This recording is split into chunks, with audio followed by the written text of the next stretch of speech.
آپ دیکھ رہے ہیں سٹی انڈیا نیوز چینل، حق کی آواز۔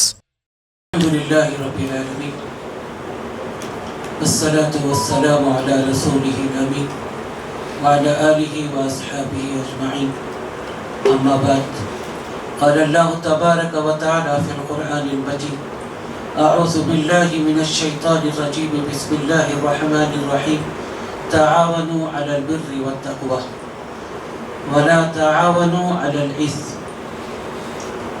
قال النبی صلی اللہ علیہ وسلم، ید اللہ علی الجماعہ، او کما قال علیہ الصلاة والسلام۔ صدق اللہ العظیم وصدق رسولہ النبی الکریم ونحن علی ذلک من الشاہدین والشاکرین والحمد للہ رب العالمین۔ ڈائس پر تشریف فرما دلی اور حیدرآباد سے آئے ہوئے مہمان اور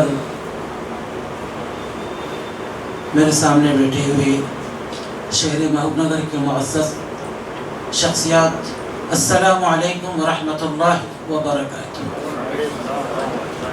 بہت عرصے سے یہ بات ذہن میں تھی، سوچی جا رہی تھی کہ وہ اجتماعی طور پر زکوٰۃ کا نظام ہو۔ دیکھیں گے ہم کہ حیدرآباد میں ہمارے مساجد کے پاس کالے برقعے اوڑھ کے، جی حیدرآباد میں جو ہے غیر مسلم عورتیں بھی برقعے اوڑھ کر لوگ دیتے ہیں، تو غیر مسلم عورتیں بھی برقعے اوڑھ کے اسلام کو اور مسلمانوں کو ایک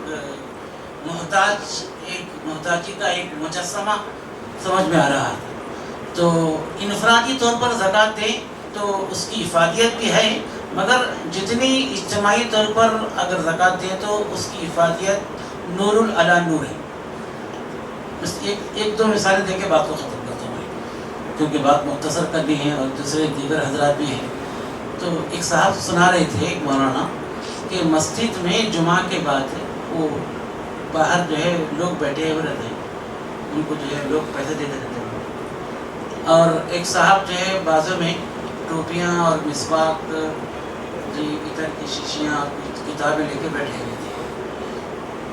ایک صاحب جا کے ان کے پاس دو مسواک ایک کتاب لے کے جو ہے 500 روپے کے نوٹ دیا، تو وہ دکان والے صاحب بولے چلر نہیں ہے 500، چھٹا نہیں۔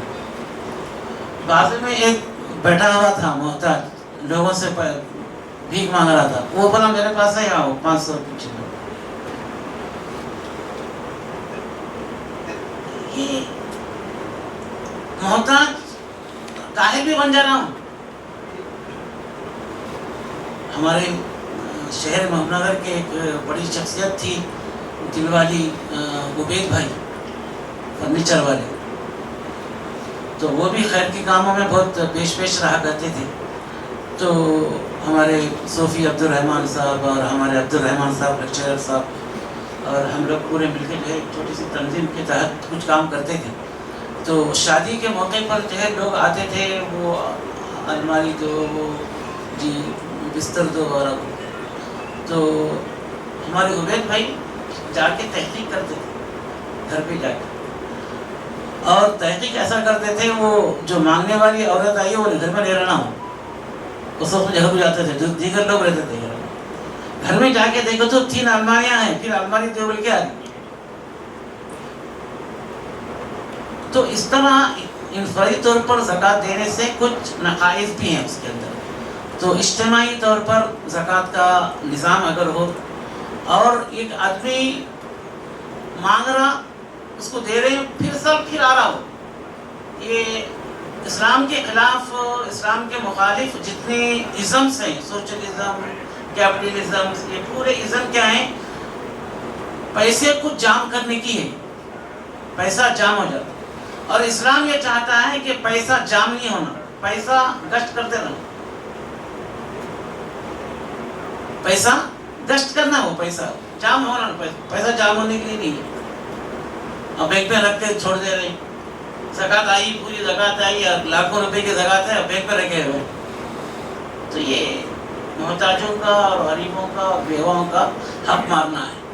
ہاں کوئی ایک بڑا منصوبہ ہے، منصوبے کے حد رکھے ہوئے ہیں تو اور بات ہے، مگر جو ہے عام طور پہ جو ہے زکوٰۃ رکنا نہیں، زکات دیتے رہے. اور اس سال جو ہے وہ ہمارے پاس مانگنے آیا, اس کو یہ جو زکات کا جو نظام جو چلا رہے ہیں, جو شروع کر رہے ہوئے ہیں, تو ان کے مقاصد میں ایک مقصد یہ ہے کہ آدمی کو جو ہے اس کے پیروں پر کھڑے ہوئے جیسا ایسا تعاون کرے. نبی کریم صلی اللہ علیہ وسلم کا مشہور واقعہ ہے کہ ایک نوجوان آپ صلی اللہ علیہ وسلم کے بعد آ کے کچھ مانگا, تو آپ صلی اللہ علیہ وسلم اس کے پاس کوئی چیز تھی, وہ چیز کو حراج کر کے اس کو ایک کلاڑی دلوائی, اور کلاڑی دلا کے اپنے مبارک ہاتھوں سے اس میں لکڑی کا دستہ بنا کے اس کلاڑی میں رکھی. بولے کہ جنگل کو جاؤ اور لکڑی مار کے لا کے جو ہے بیچو, اور 15 دن کے بعد مجھ سے ملاقات کرنا. تو 15 دن کے بعد جب آیا تو معاشی طور پر وہ مستحکم تھا. تو ہمارے یہ اس نظام کی وجہ سے یہ زکوٰۃ کا جو اجتماعی نظام ہے, اس سے بہت سے فائدے ہیں.